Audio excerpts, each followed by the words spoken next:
Hi friends, मैं दीपक कुमार आप सबको स्वागत करता हूं आपके यूट्यूब चैनल दीपक इंटेलिजेंस डेवलपमेंट यानी डीआईडी पर। तो चलिए दोस्त, आज हम बात करने वाले हैं आसियान के ऊपर। आसियान क्या है? यह 10 देशों का एक समूह है, यह संगठन है। तो इसके बारे में हम आइए विस्तार से जानते हैं कि यह आसियान है क्या। सबसे पहले इसका पूरा नाम आसियान के देख लेते हैं। आसियान का पूरा नाम होता है association of south east Asian nation, यानी अगर इसके बारे में हिंदी में बात करें तो दक्षिण पूर्वी एशियाई देशों का संगठन। पहले इस टर्म को समझ लेते हैं कि ये क्या है दक्षिण पूर्वी एशियाई। हम देखिए, जैसा कि आप जानते हैं कि पूरे विश्व महाद्वीप को 7 भागों में बांटा गया, यानी 7 महाद्वीप में। ठीक है, तो 7 महादेश में अगर देखें तो एशिया जो महादेश आता है, एशिया महादेश एक है जो इसी को बांटा गया। तो एशिया महादेश को अगर बीच से बांटे तो उत्तर और दक्षिण यानी नॉर्थ और साउथ में बट जाएगा। इसको अगर हम फिर देख लिए 2 भाग में बांटे, ऊपर नीचे, तो नॉर्थ साउथ में बटा। फिर अगर हम 4 भागों में बांटे तो इधर देखिए ये हो जाएगा ईस्ट वेस्ट नॉर्थ साउथ। अगर हम इस भाग को देखें तो ये कह सकते हैं कि दक्षिण पूर्व। ये दक्षिण पूर्व के हिस्सा है कि नहीं है? ये पूरा नीचे हो गया दक्षिण और इस साइड का हो गया पूर्व। तो ये जो पूरा एशिया का ये जो पूर्वी दक्षिण एशिया यानी दक्षिण पूर्वी एशिया, इस क्वाड्रेंट में, यानी हम इसको 4th क्वाड्रेंट कह सकते हैं। 4th क्वाड्रेंट के अंदर यानी जो दक्षिण पूर्वी एशिया, इस क्षेत्र के अंतर्गत जितने भी देश आते हैं, इसमें 10 देश आते हैं। इसी देशों का समूह है, संगठन, जिसको आसियान के नाम से जानते हैं। अब समझ में आ गया। देखिए, दक्षिण यानी दक्षिण नीचे की ओर, पूर्वी यानी पूर्व की ओर। यहां से यहां तक की क्षेत्र में एशिया यानी पूरी एशिया के दक्षिण पूर्वी क्षेत्र के जितने भी देश आते हैं उसी का ये संगठन है, समझे। तो दक्षिण पूर्वी एशियाई क्षेत्रों के अंतर्गत 10 देश पूरा आते हैं, इसी का ये संगठन है। ठीक है, तो ये समझ में आ गया कि ये क्या चीज का संगठन है। तो दक्षिण पूर्वी एशियाई क्षेत्र के संगठन है, इसके अंतर्गत 10 देश आते हैं। ठीक है, इसकी देखिए स्थापना, इसके इतिहास के बारे में जान लेते हैं। इसका 8 अगस्त 1967 को थाईलैंड समझौता के तहत इसकी स्थापना किया गया था। उसी के बाद से फिर आगे चल करके अगर इसका उद्देश्य देख लें तो उद्देश्य इसका है आर्थिक, राजनीतिक और सुरक्षा, सांस्कृतिक तथा क्षेत्रीय सहयोग संगठन का स्थापित करना है। यानी जितने भी दक्षिण पूर्वी एशियाई के अंतर्गत जितने भी देश आते हैं, इन सभी में आपस में लोग अपने क्षेत्रीय सहयोग संगठन स्थापित करना चाहते हैं। यानी कि इन लोग जितने भी देश है, इसके आपस में जब भी कोई समस्या आएगी, चाहे वो अर्थव्यवस्था से संबंधित, राजनीतिक से संबंधित, सुरक्षा, सांस्कृतिक से संबंधित, तो इन सभी को आपस में ही मिलकर के लोग सुलझाएंगे और आपस में इन लोगों को अच्छे से विचार विमर्श करेगा और क्षेत्रीय सहयोग स्थापित करेंगे।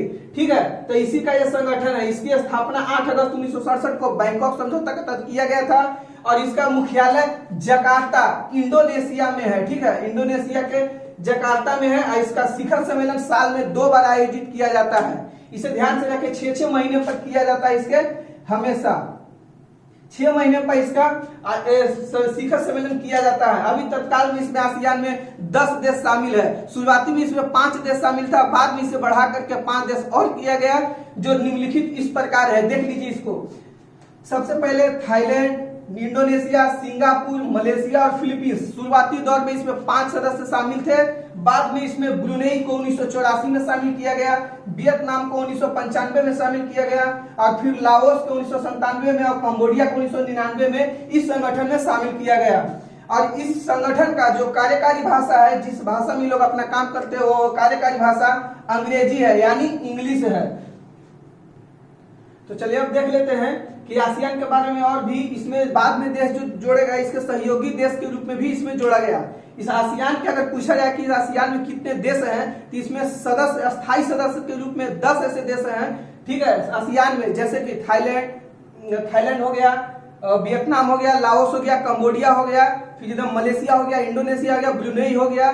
ठीक है, ये सब मिलाकर के 10 हो गए। इसमें कुछ इसके सहयोगी देश के रूप में भी जोड़े गए। 1997 में 3 ऐसे सहयोगी देश को जोड़े गए हैं। ठीक है, इसको याद रखें, 3 देश सहयोगी के रूप में जोड़े गए हैं, चीन, जापान और दक्षिण कोरिया को। बाद में इसे आसियान +6 कहा जाता है। आसियान +3 बोलेगा तो फिर आसियान के 10 अस्थायी सदस्य जो है वो हो जाएंगे। अब 3 ऐसे हो जाएंगे, चीन, जापान और दक्षिण कोरिया। फिर होता है आसियान +6, यानी कि अगर इसको मिला दे आसियान +3, अब इसी में +3 कर देंगे तो आसियान +6 हो जाएगा। ठीक है, तो इसी में है 3 तो पहले मिला करके ये था ही, 3 इसमें और जोड़ा गया, भारत, न्यूजीलैंड, ऑस्ट्रेलिया। तो इसे कहा जाता है आसियान +6 कहा जाता है। ठीक है, तो ये सब सहयोगी देश के रूप में ही लोग आपस में मिल करके व्यापार करते हैं और क्षेत्रीय सहयोग संगठन को आपस में स्थापित करते हैं। जैसे कि लोग आपसी देशों के क्षेत्र में कोई भी संकट या समस्या आती है तो ये लोग आपस में ही अपना समस्या को सुलझाते हैं, ठीक है, आपस में मिल करके व्यापार करते हैं और क्षेत्रीय सहयोग संगठन को स्थापित करते हैं, ठीक है। इस संगठन का मोटो देख लेते हैं कि मेन उद्देश्य किस मोटो के अंतर्गत ये लोग काम करते हैं। तो इसका मोटो है one vision, one identity, one community, ठीक है। तो यानी हिंदी में देखो तो वन विजन एक दृष्टि, वन आइडेंटिटी एक पहचान, वन कम्युनिटी एक समुदाय, ठीक है। तो ये लोग इस मोटो के तहत इस संगठन का स्थापना किया गया। अब इसको देख लेते हैं कि अभी वर्तमान में जो अध्यक्ष है कौन है, ली सिन लुंग इस आसियान का अध्यक्ष है। इसका महासचिव लिम जैक होई, ठीक है। तो इसे याद रखें, महासचिव है लिम जैक होई। इसका पहला शिखर सम्मेलन 1976 में किया गया था इंडोनेशिया के बाली में। इंडोनेशिया में ही बाली है, ठीक है, बाली ये जगह के नाम है, इंडोनेशिया में है, ठीक है। जब पहला शिखर सम्मेलन हुआ था तो वहां पर एक पेपर पर हस्ताक्षर किया गया था। उसका मेन मकसद ये था कि इसे बंधुत्व और सहयोग को स्थापित करेंगे। इसी मकसद के तहत पहला शिखर सम्मेलन में इस पर हस्ताक्षर किया गया था। इस दस्तावेज पर इसमें कहा गया था कि हम लोग आपस में बंधुता यानी भाईचारा बना के रखेंगे और सहयोग स्थापित करेंगे। जब भी किसी भी देश को अगर संकट का विपदा आएगा तो वैसे समय में हम लोग सभी देश मिलकर के आपस में हम लोग सहयोग स्थापित करेंगे, ठीक है, उस संकट से निकलने के प्रयास करेंगे।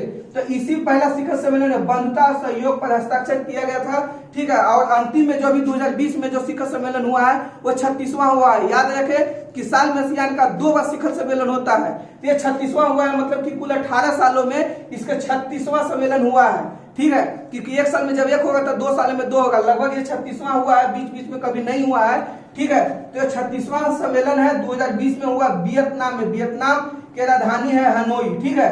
तो हनोई में हुआ है। इसका जो थीम है, विषय है, वो है कोहेसिव एंड रिस्पॉन्सिव, ठीक है। तो इसे याद रखिएगा, 2020 का विषय क्या है, कोहेसिव एंड रिस्पॉन्सिव। ये वीडियो कॉन्फ्रेंसिंग के जरिए हुआ है। आपको पता है कि 2019 के अंतिम दिसंबर से पूरा के पूरा 2020 समय जो है वो कोरोना कोविड-19 के अंतर्गत चला है। इसी के चलते, कोविड के चलते ही कोई भी देश आपस में जल्दी मिलने की प्रयास नहीं किए हैं। इसीलिए जब भी कोई संगठन हुआ है तो वो लोग साथ में मिलकर के वो लोग वीडियो कॉन्फ्रेंसिंग के जरिए हर संगठन को अच्छे से लोग किए हैं। तो इसीलिए आसियान का जो 36वां जो संगठन हुआ है 2020 में, इसे भी वीडियो कॉन्फ्रेंसिंग के जरिए ही इसे अच्छे से समापन किया गया है, ठीक है। तो इसे ध्यान रखें। तो चलिए, आसियान के अंतर्गत जो थे इतना ही इसके बारे में है। आगे मिलते हैं इस वीडियो के अंदर, ठीक है। ऐसे ही वीडियो अभी और अभी आपको मिलेगा। अगर मेरे इसी के ऊपर कोई भी संगठन के बारे में जानना हो, सार्क हो, बिम्स्टेक हो, ब्रिक्स हो, आसियान हो, WHO हो, UNO हो, WTO हो, इसके बारे में आपको जो भी जानकारी चाहिए आप